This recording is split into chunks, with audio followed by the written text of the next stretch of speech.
मित्रांनो, एवढ्या गाड्या दिसतात, ही काही शोरूम नाही तर एक मैदान आहे.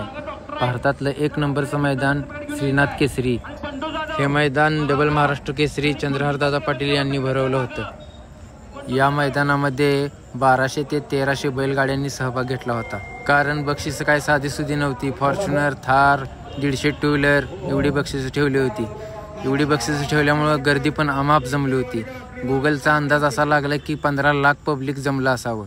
हे मैदान 9 नोव्हेंबरला सकाळी 7 वाजता चालू झालं व 11 वाजेपर्यंत चाललं. ह्या मैदानाला एकनाथ शिंदे यांचाही प्रमुख सहभाग होता. यामध्ये जनरल बैलगाडा, पट्टा पद्धत आणि त्याचबरोबर श्वान मैदान देखील होते.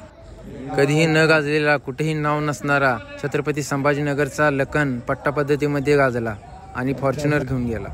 जनरल बैलगाड्यामध्ये शिरोळचा हेलिकॉप्टर बैजा आणि भिलवड्याच्या पाटील डेअरीच्या मालकांचा ब्रेक फैल बैजा यांनी नंबर मारला.